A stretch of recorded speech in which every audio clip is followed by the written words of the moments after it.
The blue beast of the Mesozoic torosaurus sucks. It's a shame that they even made it. Yeah, what a shame. What? Dorian Creech is dead? Oh no! Oh no! Oh no! You knew this man? Of course, Dorian Creech. I work here. You still work here? Life is so fleeting. One day you see a man alive, yesterday, and then today without seeing him at all in between. He's dead. Guys, welcome back to another video, and today we have a little bit of a change of scenery, let's just say, and yeah, this is my new filming spot for now. But anyways, let's jump into the review, and today we're going to be reviewing an extremely exciting video, well, an extremely exciting figure, not video. Beast of the Mesozoic torosaurus.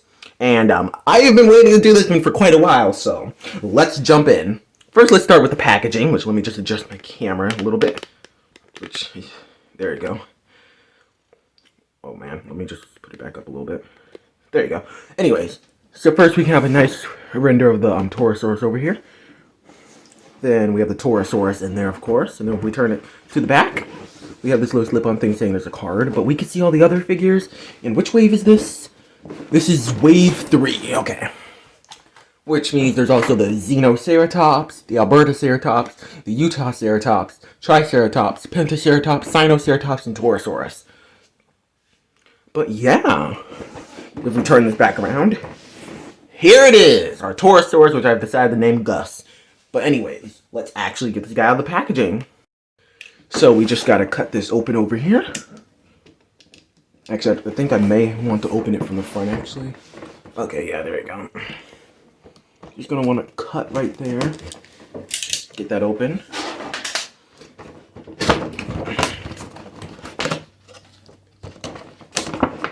Then we just gotta pull this out.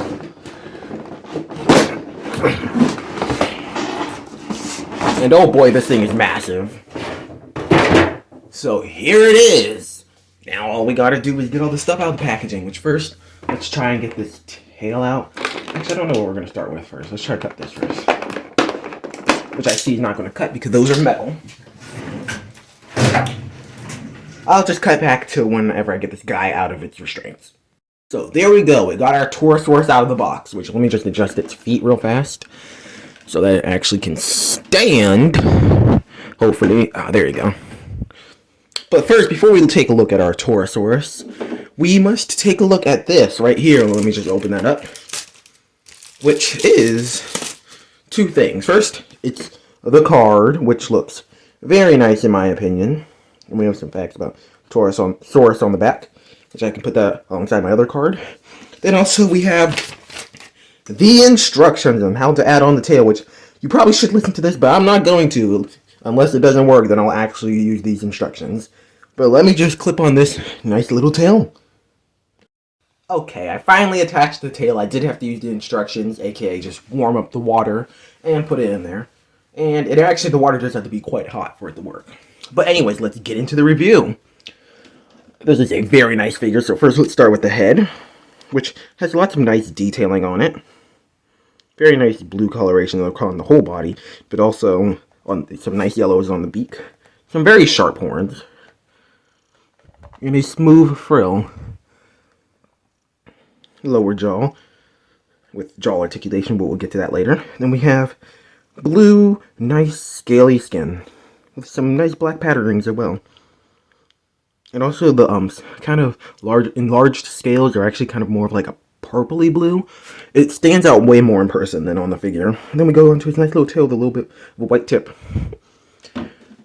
Along with the feet, which have some nice yellow toenails. Then the underbelly, which has a little bit of a whiter, bright, dry brushing on the bottom. And hints of yellow throughout the whole figure. The other side is basically the same. Having the same colorations and same patterns. Now let's move on to articulation, which this guy has a lot. First thing, you can go side, which this side-to-side articulation is very nice. Going all the way this way and all the way this way. And this is just out of the box, so I haven't really used the articulation at all because I wanted to save it for the review. And it goes all the way this way, in fact, for the neck articulation. Then it also can go this far up and really far down. Then we also have the jaw articulation, which it can open not a crazy amount, about to here. Though to be fair, this is it just out of the box. So our jaw articulation might work a little bit better after a while. It also apparently has tongue articulation, just you can't get that far back into the mouth. You can barely even see the tongue, in fact. If I could even show it on camera. Yeah, I can't even see the tongue. But it does have tongue articulation. Because you can't open the mouth far enough to really see it. Then we actually get to the arms, which have one at the shoulder, one at the elbow, which probably can bend, but again, this is fresh out of the box, so the articulation isn't quite as mobile as it will be after you use it for a while. It also has ankle articulation, which works wonderfully.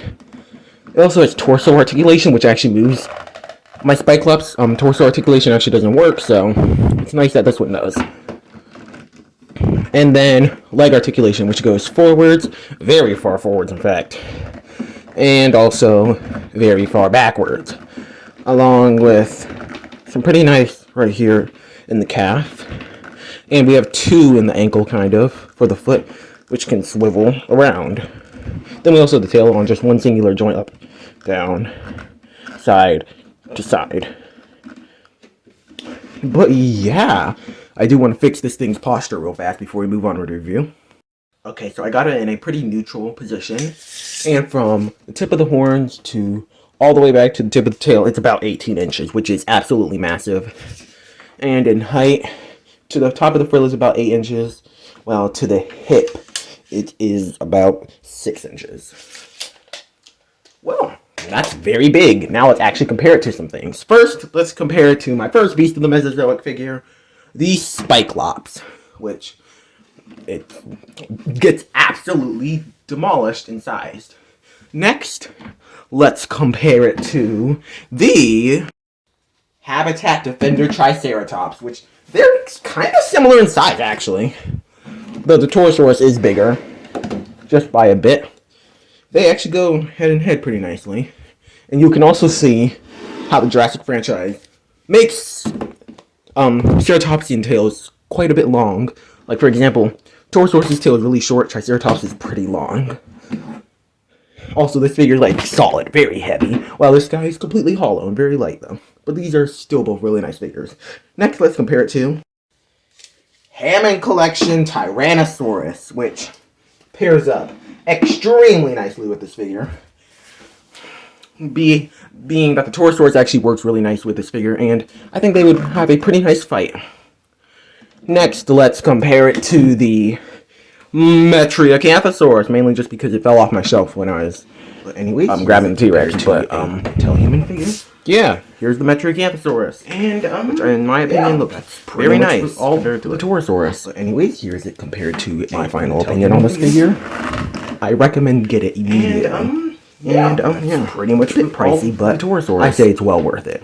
I got mine off of final Amazon, opinion so on this yeah. figure. But anyways, I recommend get it immediately.